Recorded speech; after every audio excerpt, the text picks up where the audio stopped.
the corner, Berry. Rick Berry has not missed a free throw against Washington. Now it is Berry. Back to Clifford Ray. Goes to Rick Berry. Golden State getting that ball moving. Intended for Berry. Berry, look at that pass. Rick Berry, look at that shot, would you? You want answers? I think I'm entitled. You want answers? I want the truth. You can't handle the truth. Berry wants to make a move and three. There's a Berry. He's got his shot. Hey, everybody. Welcome. Yes, we're here at Mic'd Up, and this is Rick Berry with, he's been around for a long time. My cohort in crime, Cyrus Saatsaz, started out as my producer back at KNBR, and we've had the good fortune of staying in touch and now having the opportunity to do our shows that we've been doing here, and now joining Mic'd Up, which we think is a great app to have. So tell your friends about it so they can not only enjoy this, but so many of the other shows that are broadcast over the Mic'd Up network. So hopefully you'll enjoy that as well. And then, of course, Cyrus is always hooked on those Warriors, baby. He's hooked on those Warriors. Yep. So I join him every once in a while on that show as well. But right now we have so many things that, we could talk about that have happened here recently.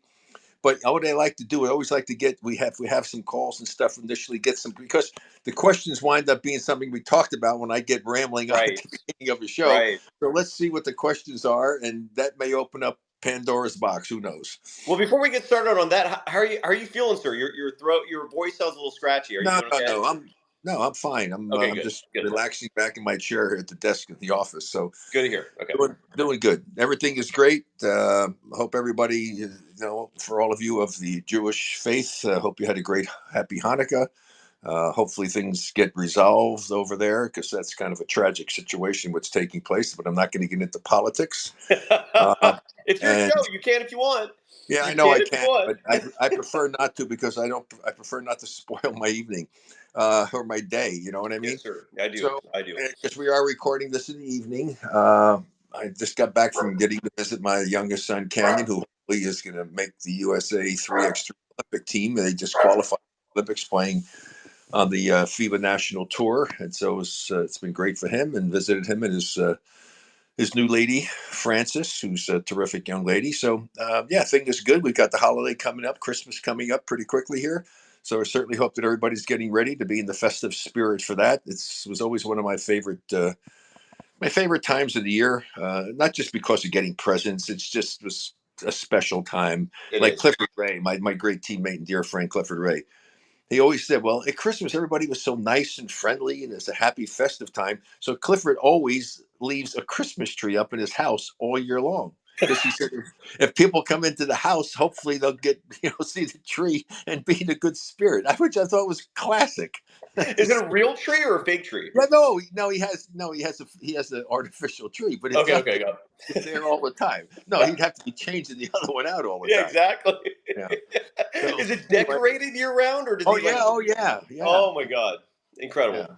Yeah, he's amazing. Hey, if you haven't did it, check it out, folks.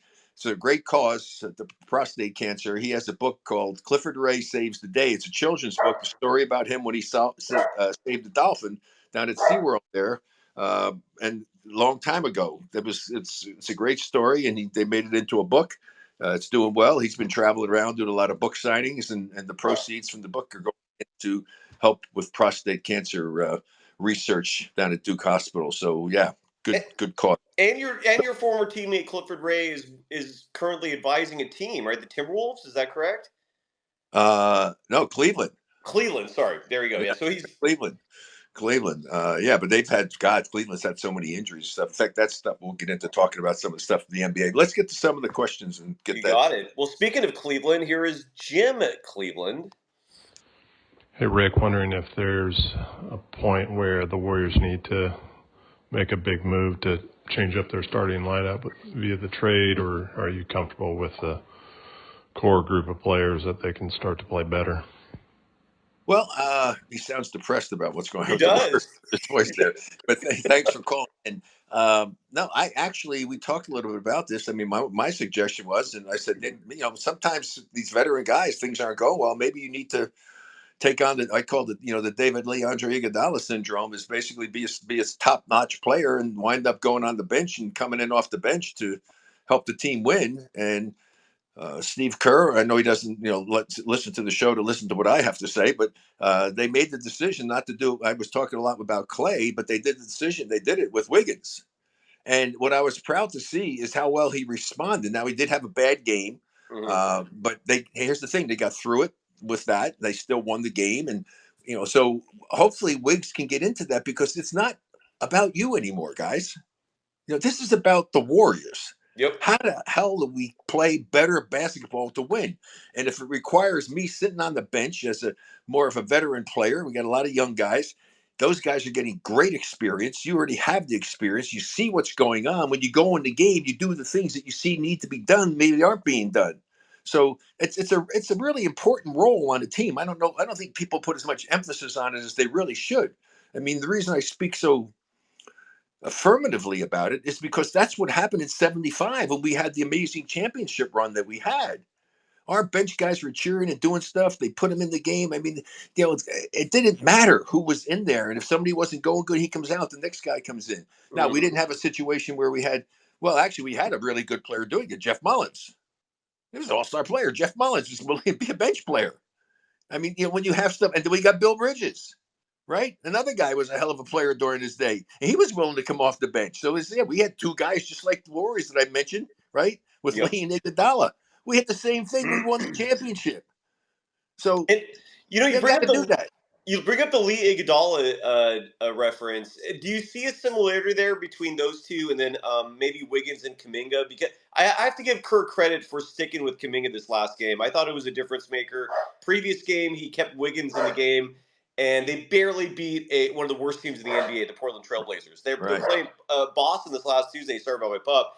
And Wiggins is struggling, like you said. So this time, Kuminga closes the game, and you saw that big steal he had in overtime to get the scoring.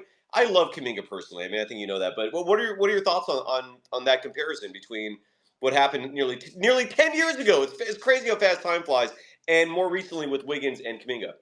Yeah, no, I think it could be a similar type of situation. Kuminga's going to get more confidence. He's getting to play, and he's playing better. Let's face it, he's a much better player right now than he was this time last year, for sure.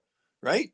Yeah. So that's a good thing. And so just accept the fact, hey, if I can go in and help the team win, I mean, he put up great numbers in a couple of those games. Then he struggled again because he's been having difficulty with the shot.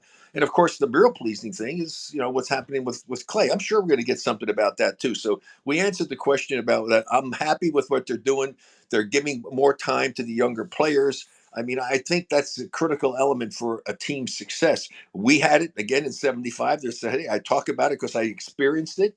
And it's happened with the Warriors over the years. The bench had to come through for them. We were worried about it that one year that they won. The bench finally came through. Now these young players are coming through. You got two rookies who did a great job in the last game play. Well, the one he got hurt, unfortunately. My pod man, he got hurt. The podcaster. So that's what they should call him, the podcaster. Anyway. I'm just happy with what's going on, and I see a lot of good things. Cyrus, another veteran guy now, he's not played, but when he came in, he put up nice numbers. It's not, guys, about how many minutes you play. It's about that W. It's about the W. 100% agree. Is it weird to you, by the way, that we're 2 years away from less than that? I'm sorry, a year and a half away from the 50th anniversary of your title? That's crazy? It's kind of creepy. I mean, that is. My father, I said the most profound thing my father ever said to me, son, the older you get, the faster the years go by. Yeah. I mean, it's crazy. I mean, my youngest son, Canyon, is going to be 30 years old. Holy That's crazy. My oldest one is in his 50s. And it's going to be 50 years. 50 years since we won the first championship for the Warriors. I mean, my heavens, that's just astonishing. And hey, but the great thing about it is hopefully the documentary that's being done about that team is going to be ready next year, and we'll finally show it. Maybe. I would imagine it probably might not be until the last part is next season, and maybe do that and have hopefully Joe and Peter will, I think, have the premiere at the Chase Center. That would be incredible to do something like that in honor of the 24-25 season, which 25 obviously, and 25 would be 50 years since we won in '75. So everything's kind of like falling into place. Everything happens for a reason in life, and it's almost like divine intervention is taking place here. It's kind of cool. Number 24 this year coming up with stuff, 24, then 25, but 24 was my number. There's just a lot of things going on. My son may become an Olympian in 24. I mean, yeah, so cool stuff. Let's hope. Yeah, and it's crazy what you bring up about. Well, first of all, I thought of the 50-year thing because I remember when this whole dynasty started, they won their first title on the 40th anniversary of your championship. And yeah, and I was just thinking, I'm like, wow, that was like 8-9 years ago. It's Right. incredible. That's insane. You're absolutely, yeah. Time. It's just incredible how fast time flies. Here is Webby with a question for you or us, sir. Here we go. Whoops, sorry.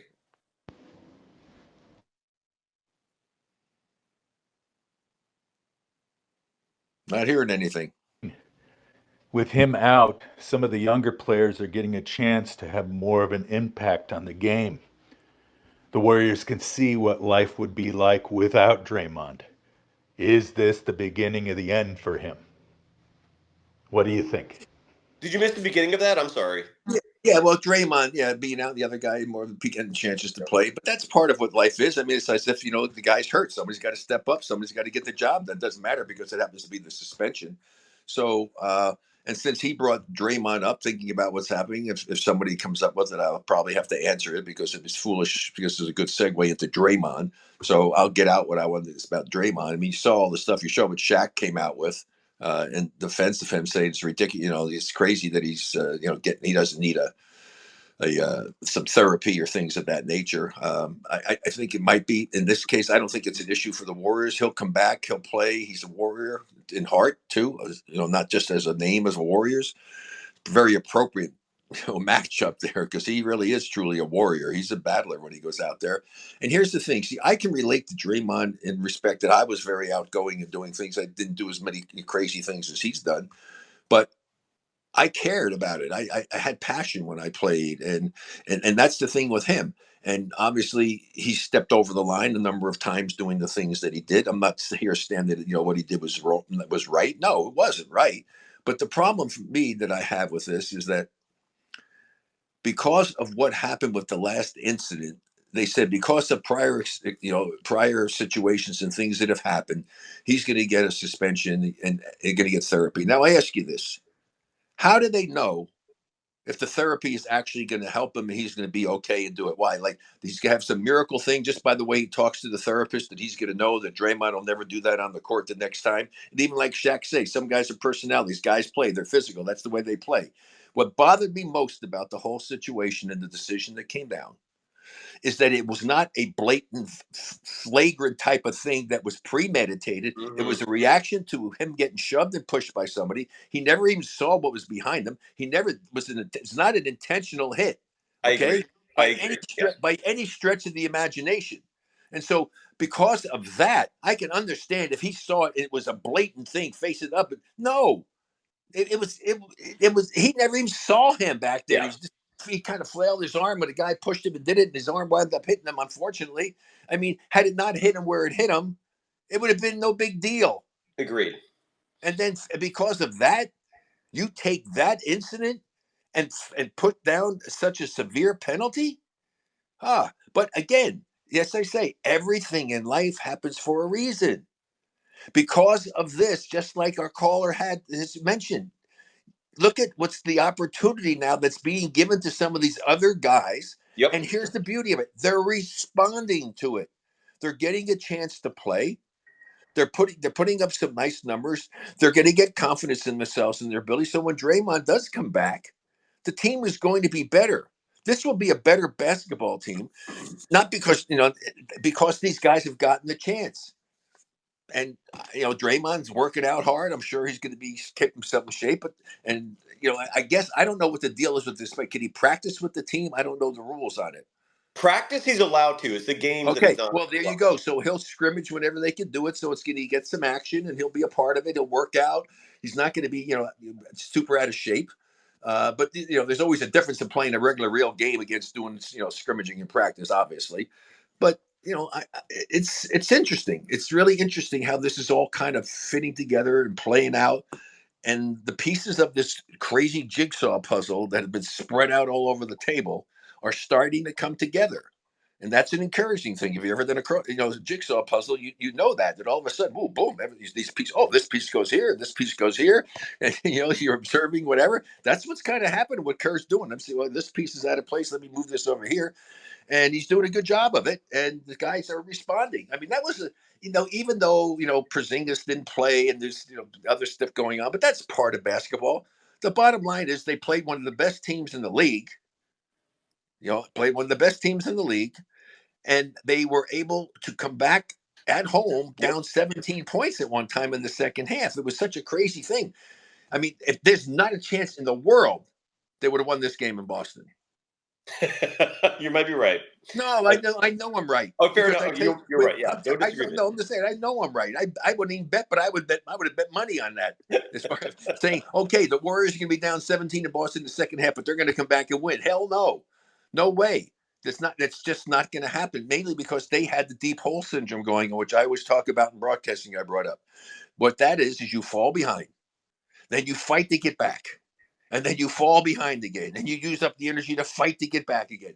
And sometimes you come back and you get the lead, but if you get the lead too early, a lot of times that home team has a chance to recover. And usually, if you're going to fight out of the deep hole and win the game, you want to do it right at the end of the game so they don't have a chance to recover against you. Yes, and this is what was happening here. This has happened to Boston. I mean, to the Warriors in this game, but they were home. They fell behind. They fought back. They fell behind. They fought back. They fell behind. Right? Yeah. And then they were able to fight back and get it tied. And then they go ahead and win convincingly in overtime. I mean, this is such a great example of the deep hole syndrome and how it works at home as opposed to on the road. Well said. You ready for Lee Strambolis? Go. Hey, Rick. My question is about the Warriors' development of the younger players. Do you feel that they should be playing in the first half of the season to see how they develop against NBA talent?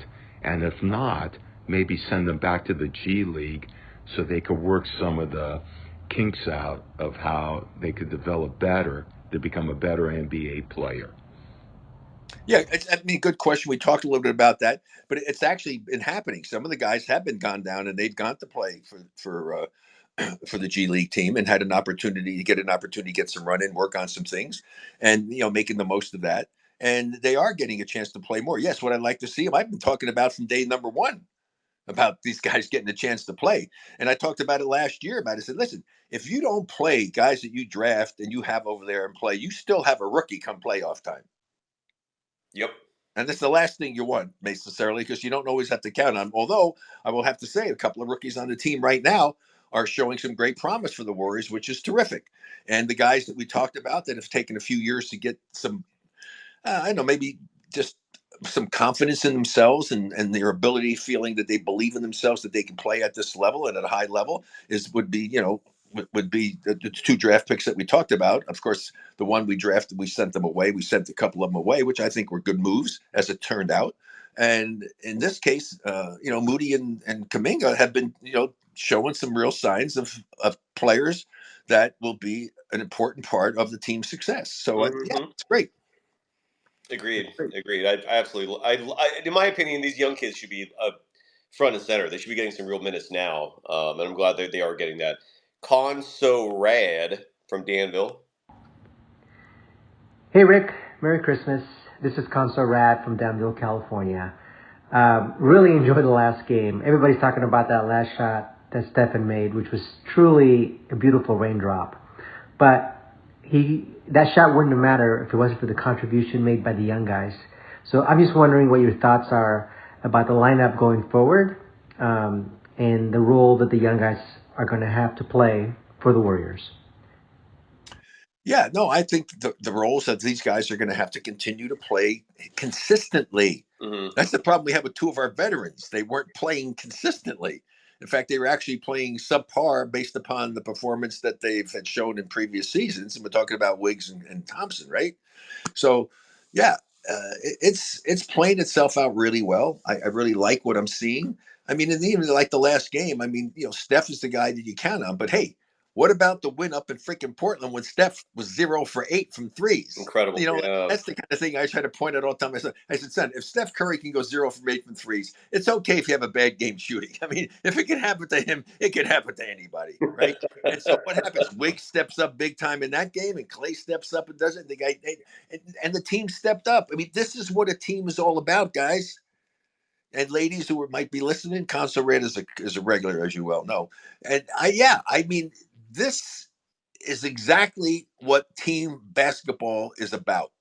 Have a guy that you can count on, have somebody else that you can count on most of the time, but yet still somebody else can do it. And that would be who? That would be when I was playing, Jamal Wilkes was able to come through and do some of the things for us, right? And Phil Smith is a rookie, and now you have the situation where you've got Klay and you've got Wiggs who can step up and do it. But now Kuminga's showing he can get you 20 points. And so the pod man can show you he can get 20 points at a time. I mean, so this is the beauty of what a team is all about. Yep. So really enjoy this. I mean, if I was a Warriors fan, I would feel really good right now about what how they responded to fall way behind 500. They fought back, and they had a big win. Now, the big thing is, let's see what the hell they do in this next game coming up, and not feeling good about themselves because this is, because they almost blew the game to Portland. I mean, now they're playing the Wizards, and they've got Jordan's coming back to play in this one, so it's going to be very interesting to see what happens. But they should go out there and crush this team. In theory, you're right. And by the way, Brandon Pajemski, who left that last game with the lower back injury, is listed currently as questionable for Friday's games. Let's hope he comes back soon as well. Yeah, well, if you got a back issue, man, that's bad. Just ask Bill Walton about that. He'll tell you about it. Yeah. But hopefully he'll get himself back. But then there's still more time for other guys. So Moody's going to get a chance to do more. Let's hope he does it. And hey, you won the last two games. And look at two of your key players. I mean, also Chris Paul, he's getting assists. He's not shooting and doing well, so he's not really playing up to his level. He's still finding a way to win games, and against a really good team this time. I would love your thoughts on this, Rick. I did some math recently, and Steve Kerr loves his point guards. I don't know if I've ever seen a coach have this level of adoration and infatuation with point guards. 40% of the total minutes, right? And you know this as well as anyone, that there's 240 minutes total to allocate to your players in a game. 40% of those minutes are given to Steph, Chris Paul, and Pajemski. So one position is taking up almost half of all the minutes. And then you look at all the other players, right? Then wings seem to be the next priority. You see Klay up there with minutes, and then Wiggins, although his minutes are starting to decline. And then the bigs are at the very bottom. What is your opinion on that approach and that minute distribution? Because I've never seen anything like it until these last 2 years with Kerr and his point guards.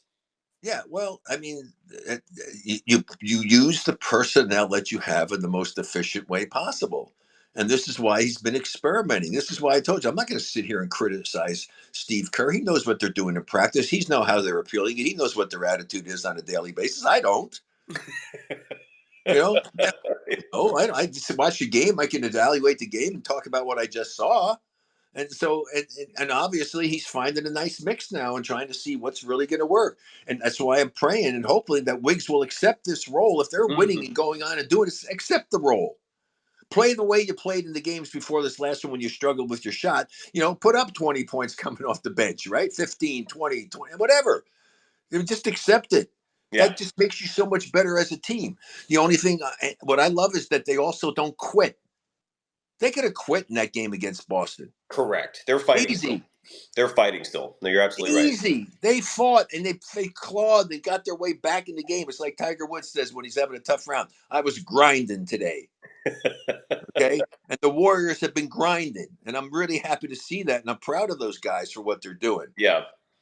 So that's good stuff. I mean, really good stuff. And we'll see how it continues to work forward. They don't go panicking, talking about all these trades that I see these morons out there trying to put up there. I mean, first of all, half of them don't even work with the salary cap issues. I don't even want to get into thinking about the salary cap.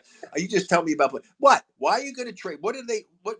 Hey, if something came up that was unbelievable, I would say, hey, boy, maybe I would consider that. But to say we have to do it now, no, there's not panic mode to change and do stuff. Look at how they fought themselves back. They're still back in the mix of things now. They win this next game coming up. I didn't even look at the standings today, so I was driving across the state to come home.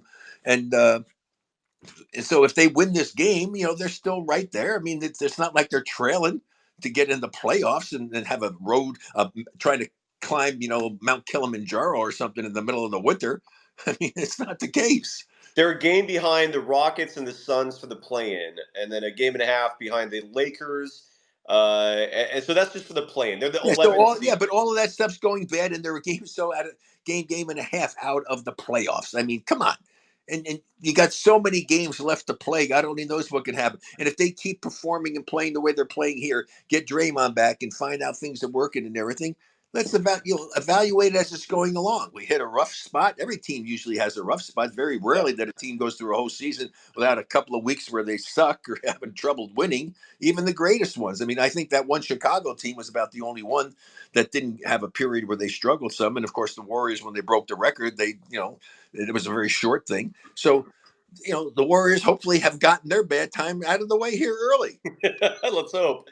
Do any trades come to mind in terms of what you've heard? No, anything that I've seen over there makes no freaking sense to me whatsoever. That's what I'm saying. This is why I made the comment. I said, there isn't one proposed thing that somebody said that I think would be really great. Man, you should really do that trade.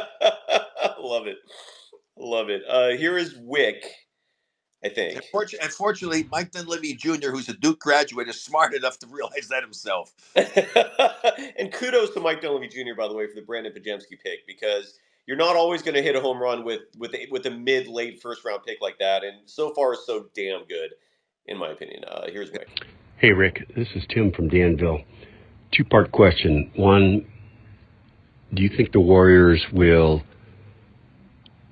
finish out the season with Draymond on their roster? Number one. Number two, do you think there's a team out there that would take him in a trade, maybe a contender that would want him for the playoff run?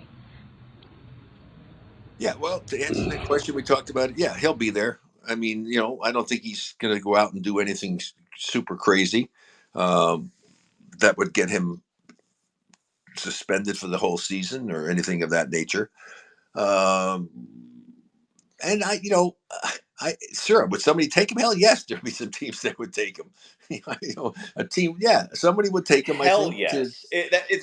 I hear some people say that, like I don't know if anyone's interested in Draymond, and my response to that is, are you out of your mind? This is well, now they may not want to pay him the kind of money that he's getting. But I see Dylan Brooks getting that 4-year, $80 million deal, and if Dylan Brooks has value in the NBA, someone's going to take Draymond Green, especially title contending. I think that's ludicrous. I don't think he would have any problems finding another. No, none at all. And I don't think that's going to be the case at all, because that trade, if any trade that have to come about, they're going to, who are they going to get, first of all, for him?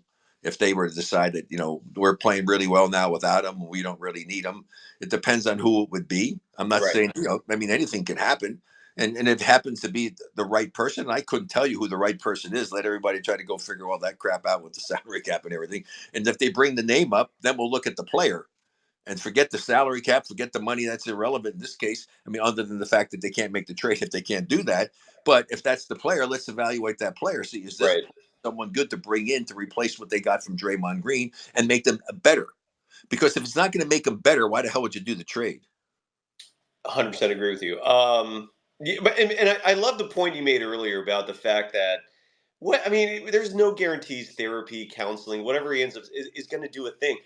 People have forgotten. Draymond was part of this show that was on Prime Video, where each episode takes someone high profile, and one episode was Draymond Green. And Draymond, in this episode, sat down and did counseling and therapy with world-renowned experts on trying to stay calm, trying to avoid the exact situations he found himself in this year. And what good did that do? I'm curious to see. And I'm with you, by the way. On one hand, look, there's been a lot of instances with Draymond Green in regards to, the contact, the drama, he finds himself in these games. But on the other side of it, I don't think there was intent there either. I really think he just zero intent. Yeah, it was a weird stunt. You heard him admitting in the post game how he was trying to sell a foul, which to me brings up a whole other discussion. It's like because we see this throughout the league, all these players trying to sell fouls, and there's just all this drama with officials. But I'm totally with you that he wasn't trying to hit the guy in the head, and the ballerina thing was weird. The way he twisted like with his arms up, but I don't think there was intent there. I Well, don't know. he was there. He got held and pushed. He broke himself away. He lost his balance, and he was going there, and his body twisted, and he flung his left arm back. But he didn't even know where the guy was. He didn't know it was No. going to hit in the face or head. I mean, come on. Just look at what the intent was. There was no intent. Okay, so without intent, it was an accident that happened. Yeah. Unfortunately, it was not good, and certainly deserving of a flagrant foul, even though it wasn't intentional. But and then because of your previous experience, this had nothing to do with some of the other crazy stuff he's done. This could have happened. This could have happened to anybody.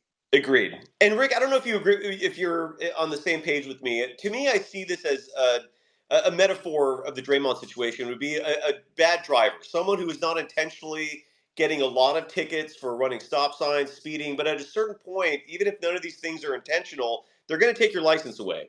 And I feel like with Draymond, he just has gotten into too many of these kinds of accidents, and the league has just had their fill. I don't know if you agree with me. But I still don't think it's justification for the severity of the penalty. I really don't. Yeah, I hear you on that. Seriously. Yeah. I mean, if he had done something that, was that the intent was there, hell yes, that's the right thing to do. I still don't get how it's an undetermined. Well, how the hell are you going to determine it, whether he's getting counted? I mean, come on. That's the part that I'm saying. That's so ambiguous. It's ridiculous. Rick, if this was happening 20, 30 years ago, would there be this? Nothing would have happened with that. Yeah, exactly. Yeah, that's what I thought. It's people will not even flinch. Are you kidding me? Some of the freaking fights we used to have. Come on. No. I do feel like the way that the league and the world is reacting to Draymond Green is indicative more so of how much the world's changed when it comes to aggressive behavior. Bringing a tough side to professional sports. Like, yeah, I'm totally with you. I agree, 100%. Yeah. Do you want to, Jason? Yeah, let's get it back. Here we go. Oops, sorry. Hey, Rick. Jason Pollard from San Bruno here. Do you think that Klay Thompson finishes the season as a Warrior, or do they move on from him at the trade deadline?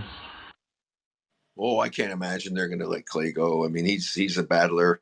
I think it would be kind of sad if he were not to finish his career as a Warrior. That's very rare for that to happen in today's basketball era.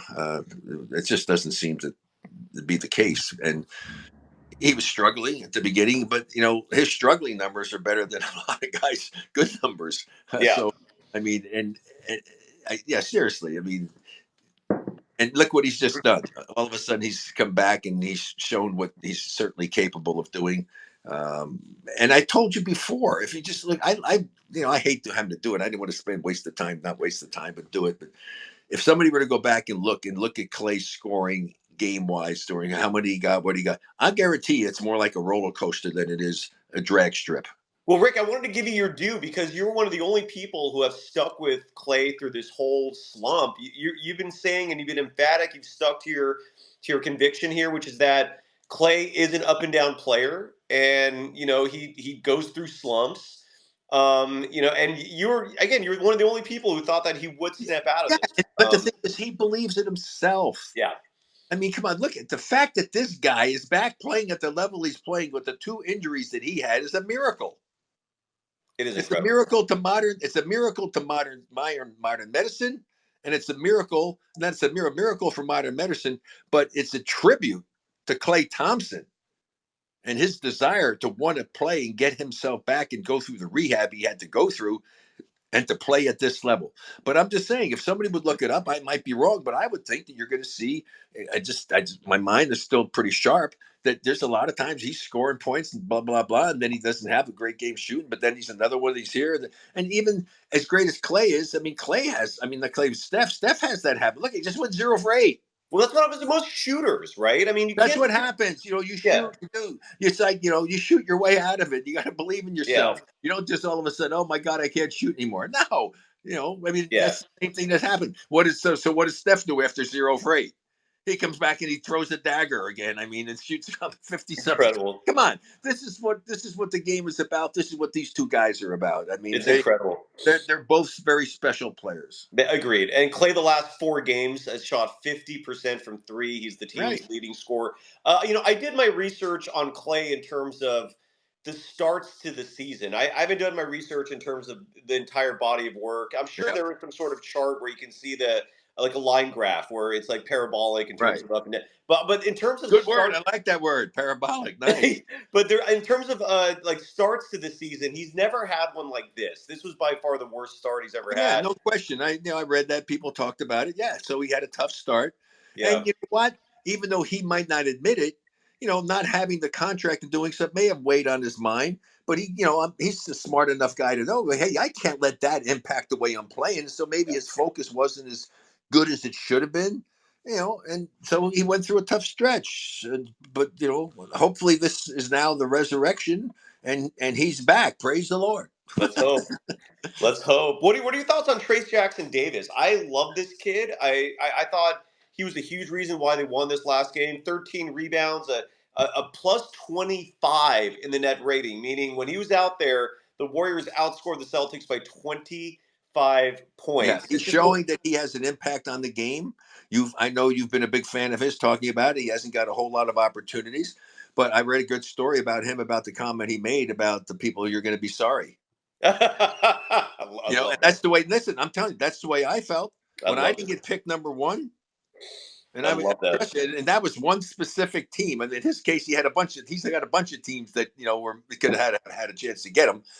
And mine was only one. And so I had a lot of big games against the Knicks because they didn't take me. Okay. So did you want to be the Knicks? Did you want that to be their pick? Did you want to play? I grew up in I know. That's why I was a Knicks fan. I mean, what are you kidding? That's why I asked. Yeah. Okay. My backyard. So I never forgave him for that. I'm not a vindictive person, but I also have a good memory. Well, and it also motivated you, right? It made you a better player. Well, of course it motivated me, but it goes back to what I just said earlier in the show, and I was emphasizing everything in life happens for a reason. Right. It wasn't meant for me to go there. You were meant to be a California kid, Rick. It was meant for me to get out to California and actually live and get away from all the craziness, and as my wife calls it, the East Coast edge that you have. It's like survival of the freaking fittest, I like the East Coast edge, though. I feel like at least you're not going to get passive aggressiveness. You're not going to get a phony approach. People just tell you how they feel, and then you move on, right? Well, the other thing about it is, if you go back there, you don't let people take advantage of you. There you go. There you go. go. You stand up for yourself. Yes, sir. Yeah, I like that attitude. I know it's not for everyone. Some people. My wife doesn't like it at times, but I like it. Like when I go to New York City, man, people just you'll know how someone feels, and I like knowing where I stand with someone else, as opposed to some fake persona. I've been needing to tell you, Cyrus. Oh, never mind. Go ahead, tell me. No, I'm joking. I'm going to tell you something about how I really feel. Never mind. And so you brought up at the beginning of the show your youngest son, Canyon, who, speaking of time flies, when I was producing your show, and you brought him one time for a visit. He was like a little kid. I can't believe he's 30 now, or he's about to be 30. 2 questions for you. One, is the girlfriend something serious? Like, is she coming around for the holidays? Yeah. It's probably the most serious I've ever seen him, for sure. Oh, wow. Okay. And 2, tell the audience about his his whole dream and pursuit of making the 3-on-3. Well, obviously, it's not if it was a dream. His thing is that he just got very frustrated because he could never get a chance in the NBA unfairly, in my opinion. Which was amazing to me, the stats and stuff that he had to not even get a 10-day contract. And he just got, well, this is crazy. I mean, it's like beating your head against the wall and you don't see a crack. Well, if there's no crack, it's time to stop hitting your head against the damn wall. If it's cracking, maybe you keep working on it a little bit. Yeah. And so then he had the chance to go and do the 3x3. And here's the thing about 3x3. You have to know how to play 3x3 well. Okay. But it's so physical. Oh my God. It's so physical. Incredible how physical it is. But he committed to it and said, okay, he knew that my biggest disappointment in my career is never having made the Olympic team. And, it was a big political thing there. The worst memory I have of basketball. And he have a chance to become an Olympian, having experience standing on a podium at the World Cup when they won it the first time. That's the only gold medal the USA had never won before in basketball was the 3x3 World Cup. And he won that a few years back, Right. Undefeated. He won that. Then he also won a couple Cup gold medals. They just were in the Pan Am Games. He just won the gold medal. Came close to beating the number one team in the world, Serbia, in the World Cup recently. That, man, I don't know. They got a couple of horrible calls against him, and also a shot by Jimmer Fredette. I don't know if I've seen a ball go further into the basket and still come out. And if that if that ball had not come out, they win. They beat Serbia in that one and get the gold medal. They wound up with silver. So anyway, they played well enough to qualify. And so now when they had the Olympics in Tokyo, he was chosen on the Olympic qualifying team. But 2 days before they were going to go, he slipped onto court and hurt his back and he couldn't play. And they missed by one game getting in. But again, it all gets back to what I said again. I know I sound like a broken record, but this is another example of it. Everything in life happens for a reason. He didn't get the Olympic experience. And what turns out? What? COVID and all, and it was maybe one of the worst Olympic experiences could ever. You didn't even have an opening ceremony, which is like one of the biggest things, greatest things that you can experience. And he experienced that at the Pan Am Games. But still, to do that as an Olympian, and you're once Olympian, always an Olympian. And so now it's worked out that he very well may have the chance to be an Olympian. And had the thing worked out for him with the NBA, he would probably made a whole hell of a lot more money, but he never would have had a chance to be an Olympian. Right. Is he going to be, you're obviously, if you follow basketball, people are aware of your progeny and the fact that not only are you one of the all-time greats, but you have 5 sons, all who have played at the professional level. Have you or any of your sons, though, been an Olympian? No, that's what I'm saying. Nobody has. Okay, I came close to doing it, but none of the other one have. Okay. And, so that's cool. That is cool. So Canyon, even though and I think it's incredibly unfair he never got a shot in the NBA. When you look at the other players who are getting these 10-day deals, it's absurd. But he still might be the one representative of the Berry clan who comes home with an Olympic medal. That's incredible. Yeah. That's well, he's already done something nobody else done. I mean, he had he's got a gold medal in the world with the World Championships, the World Cup in 3x3, and he's had the America Cup twice, and he's had the Pan Am Games. So he's had the gold medal and standing on that podium, and I have pictures of him, and I know how I felt. I had a USA uniform on one time. We played an exhibition game against the Soviet Union at the time, and I remember when they played the national anthem because we won that national anthem. The feeling that I had when that national anthem played. I mean, oh my God. Never, ever have I felt so patriotic as I did with that, in that situation, with that USA on my chest here in that national anthem played. Love it. And then I have the photos of him. You could see the emotion he had when the World Cup, I wound up seeing some photos of him standing there with incredible eyes closed. I mean, you could just tell how proud he was. And to have that chance, well, he's had it 4 times, already with gold medals and once with a silver. I mean, and if he could go there and medal at the Olympics, I mean, my gosh, that would be just so great. He deserves it. He's a great kid. He's got a great job of L3 Harris, a big engineering firm that does a lot of government top secret work and all. And they really like him there. And they've been so kind to him to allow him to do this tour with FIBA, with USA, playing for the Miami team in the FIBA World Tour, which just finished. And he never could have done that if it weren't for the fact that his work people there allowed him to do it, knowing that he's trying to go and represent the United States and be, which he was representing the United States, and even in the Pan Am Games, to give him the freedom to be able to, miss those days and adjust the schedule around it. So I'm so grateful to those people at L3 Harris for that. Hell yeah. And as with most things in life, politics come in. You got to be diplomatic sometimes. With the men's Olympic team, we're like with the regular basketball team, not 3-on-3. We're likely going to see a roster that does not resemble what we saw with the FIBA Cup.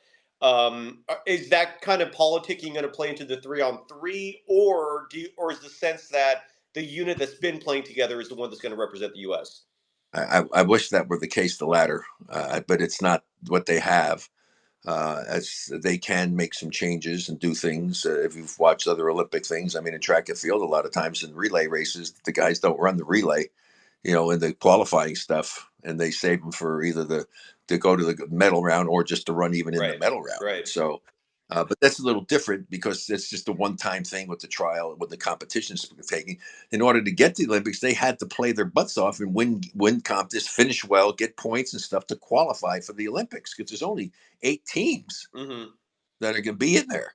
And so, you know, and for those guys to bust their hump like that and to get it done and go on this grueling, I mean, this is grueling. I mean, the fly where you have to fly to freaking Mongolia and get there on a Wednesday and have to play on Friday and, you know, time travel and difference and then play, you know, 2 games on Saturday and 3 games on Sunday to try to win, you know, a medal. I mean, it's not easy. I mean, it wasn't easy, but I'm saying all over the world, Middle East. He was in Jeddah, he's Doha, and Philippines. You know, it's crazy. Serbia. I mean, yeah. Anyway, yeah, I think the guys deserve to have it, but that's why I'm saying we're you know saying our prayers and praying that based upon the performance that he's had and the way that he's played. I mean, I think he did. For Jimmer Fredette was picked as the player of the year in USA basketball. Had a great season, won a bunch of MVPs at tournaments and what have you.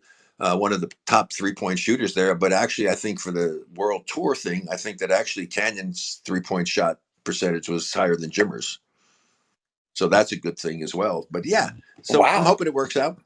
That is good. Yep. Hey, what about you talk about things, you know, what a comeback to play his first game back after out for 25 games with Ja that wins, you know, hit the winning shot. I mean, hell, you just hope you can win a hit shot in there. But I mean, how dramatic is that? After 25 games, his team's been struggling and he hits the winning shot and puts up some crazy numbers. That was pretty impressive. And hopefully his deal was definitely deserved.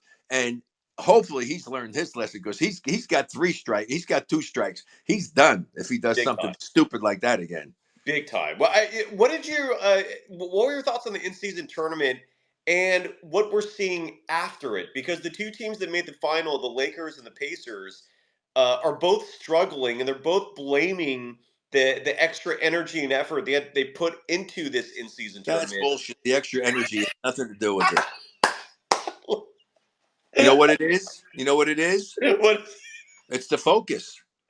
Gotcha. So they're just the focus kind of waned. It's the focus. They're not focused. They were there with the things to try to do something. They accomplished the NBA by doing it. They accomplished that, and the teams went after it. It was good. I think it was great. I hope they keep having it. But the thing is, now they're going to have to go and have the mid-season tournament.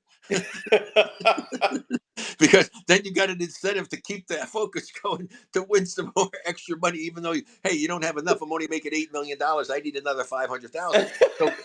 So the bottom line is that it's about the focus, and this is what the problem. I think they're realizing it now. All of a sudden, they did have a drop off. Those teams, the focus wasn't all there. And I told you before, you can play hard, but if you're not focused, you're half a step late. If you're half a step late in basketball, you're screwed.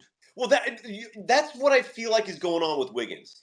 He looks like he's a half step slow on everything. I think it's a focus issue. I don't know what's going on with him, but have you ever seen a player his age with his skill set struggle this much?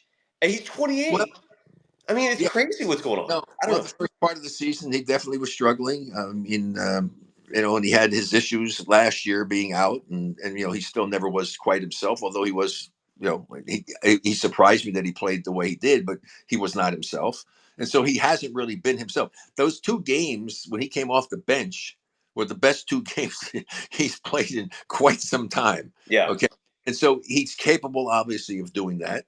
And what he has to do accept this role if that's what Steve decides to do. And he said that, and I just have to do with it. But he didn't say it with a great deal of enthusiasm. Okay. Just like Klay answered the questions, what are you going to do? Bench me? Bench us? I mean, well, yeah, you know what? Hey, Klay, yeah, that's what he's going to do. And he benched one of you. Klay would have been benched if he didn't turn around as well. It's so good to see him. It's so nice we're seeing the old Klay, but the Wiggins thing. I'm happy for him. I mean, I wasn't worried about him. I mean, I really wasn't worried about him.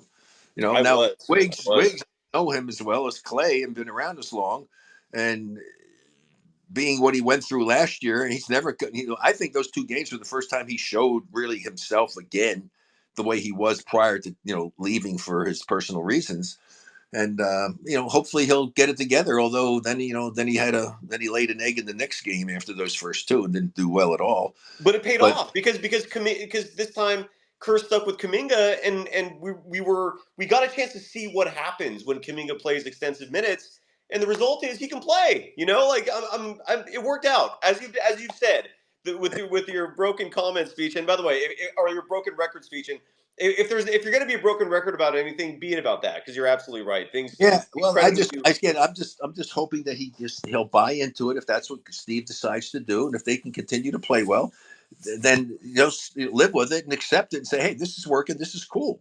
Yeah. Okay. And the other thing about it is for him, I mean, the kind of money they're paying and everything, you fill that role, that can extend your career at least another year or two, maybe, because you're not beating yourself up and playing as many crazy minutes. And that's why, some of these guys accept that. Okay. Try to win. That's all it's about now. You got enough money, but you can even make even more money by doing that, because you're not going to get beat up playing crazy minutes. You might be able to play a year or two more if you're able to go out and perform at a level that's needed for you to accept that role of coming off the bench. Agreed. 100% with you. Did you see Becky Hammond, the former assistant coach for Popovich in San Antonio?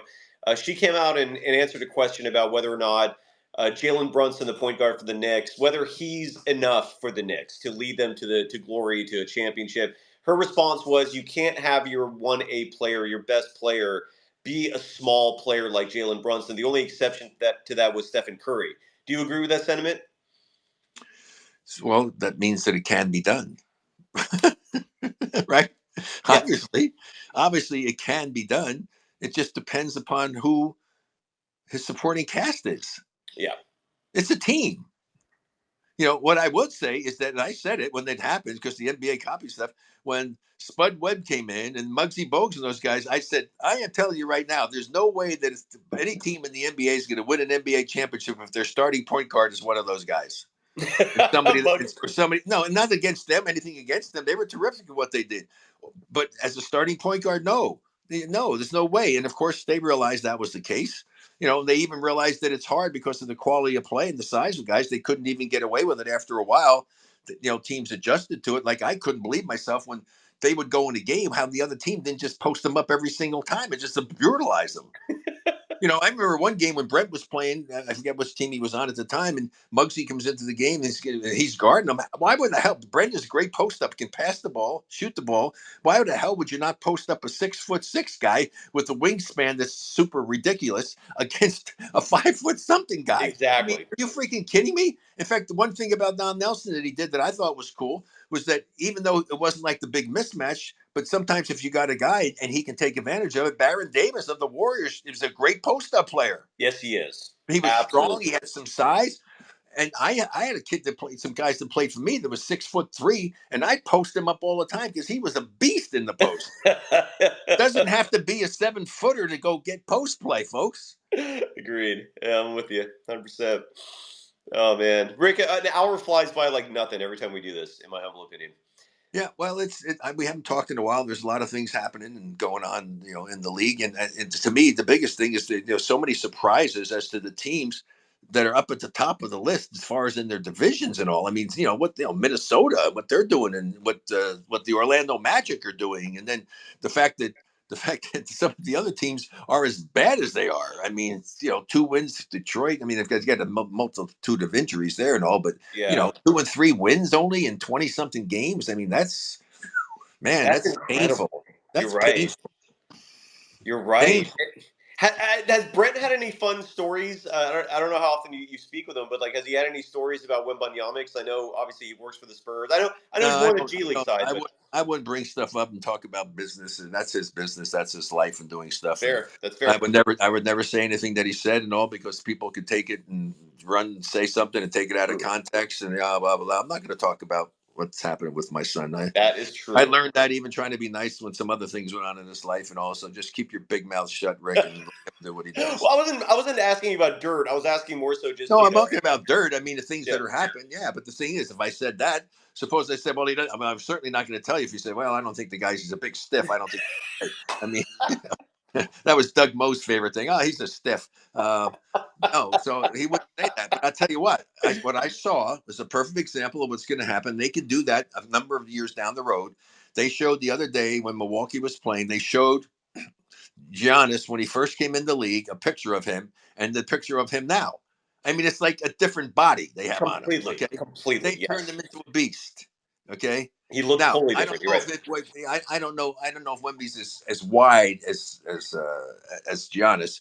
I don't think he is, but he's going to be a much bigger, stronger, more powerful guy in a few seasons. Okay, and he's already done a number of things, throwing up some really nice numbers and doing some good. And I don't think they're trying to rush him along, and he's going to be a factor for many years to come if he stays healthy. Just you can trust me on that one. That's like a lock.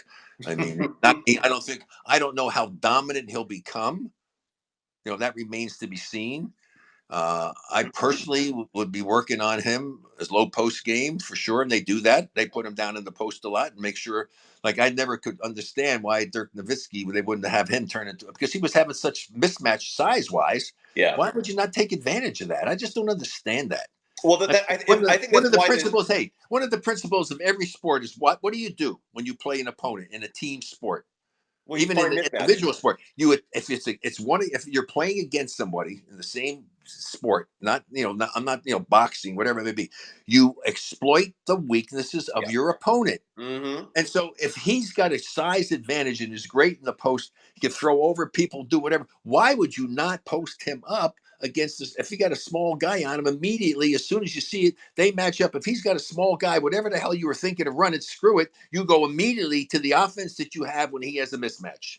Well, and that, in my opinion, is how the We Believe Warriors in 07 beat the Mavericks. I don't think Dirk was ready to carry his team because he hadn't developed that side of his game yet. He wasn't. I don't know if it was toughness. I don't know. But he never did. You don't think even by the time they were a championship team? I don't think they actually took him. And do you ever? How many times you watch and see where they posted him up against? Yeah, it wasn't much. It wasn't much. You're right. It wasn't Seriously. often. I mean, I would do that until they found a way to stop him. I mean, come on, basketball is not that complicated. It's not like football where you got 11 guys out there. You got to figure out where they're going, what they're doing, who's blocking who, which way you're blocking. No, basketball is not that complicated. I mean, it's a game generally, and this is why the Warriors are so good. It's usually 1-on-1, 2-on-2, or 3-on-3 situations. However, if you do that and you run what was the old-fashioned school, they got so much credit because it was an old-fashioned guy that did it, Tex Winters with the Bulls and Phil Jackson and all. It's the triangle offense, the simple fundamental basketball from the Stone Ages. Okay, but they ran it really well. They did it, but they had the luxury of giving the ball to Michael Jordan with 5 seconds to go if they didn't get a shot. Okay, so I made that so effective. Okay, but the thing is what the Warriors did and the success that they've had. Yes, they do that, and they would go, but they didn't. They didn't do a lot of the one-on-one stuff. They did a lot more when they had Kevin Durant. But they didn't do all the one-on-one stuff so much. They did do a lot of two-man stuff. They did have three-man plays, but what they did that was cool is the movement of the whole team, where a lot of times it would be 5, 6, 7 passes, and so it really put the responsibility and the onus on the defense to have to make multiple decisions defensively. And so I always remember my dad, semi-pro player and coach, son, the more decisions you force the defense to make, the more the likelihood they'll make a mistake. And if you understand the game, you will capitalize on those mistakes. And this is what the Warriors did to perfection at times. And it's just the way you play the game. It's so much more fun to play. It's so much more fun to watch. Absolutely. That is such simple yet incredibly sound advice. It really is. Well, the Warriors, when they had Kevin Durant, when they got in trouble, hey, it works great if he's on his game. And hey, he had a lot of really great games. But a lot of times they get caught in the rut of just letting him go one-on-one. Well, if he's having an off night, that's going to cause a problem for the team. Yep. No, you're absolutely right. The Warriors, by the way, this season are 7th in the NBA in assists. That's a category they're usually always. Yeah, that's usually they're way up high, doing that. But one of the reasons that is you've got, a bunch of guys that are not shooting the ball well. Right, they're not making the shot. Yeah, they're not making it. They're not. There would be assists, but unfortunately, the ball's not going in the basket. Right, the 7th is still good, but I hear what you're saying. It would be even higher. even as poorly as all that stuff's going, they're still 7th. Yeah, exactly. I'm absolutely with you. Rick, always a pleasure, sir. I just certainly wish everybody all the best for the rest of the holiday season. Merry Christmas, Hans, whatever, Kwanzaa, if you're whatever you're celebrating. All the best, and especially for the new year, may it be healthy and prosperous. It's and that's your number, Rick. 24. Yeah, I'm your really year. I'm looking forward to it. I'm going to try to make it a special year because of being number 24. Yeah. And there's just a lot of things going on that I'm going to be trying to accomplish and do to just make it a special year. And I think you always have to have goals in life, and I've got a bunch of goals I've set for myself, and yeah, so I'm excited, looking forward to it. And again, for everybody, the number one thing always should be good health, because I have friends that are suffering and struggling through things, and some of the people I know, I mean, they've got more money than they can know what to do with, but they're not healthy and they can't enjoy their life. And That's I just awful. really recommend to everybody out there, as the new year is coming on, to make a resolution for yourself. If you have an opportunity to do something special in your life, don't put it off. If you can afford to do it and you have the time to do it, do it. Life is too short, life is too precious, and don't pass up on those opportunities that you, whether it's individual or you with your partner, have an opportunity to do something super special, and you have your health. By God, do it. That is sound advice, sir. And people can follow you on all social media platforms at Rick24Berry. I'm on Threads. You can follow me there at Dog Wild. Rick, this is always a pleasure, sir. Thank you so much. Good to see you again. God bless everybody.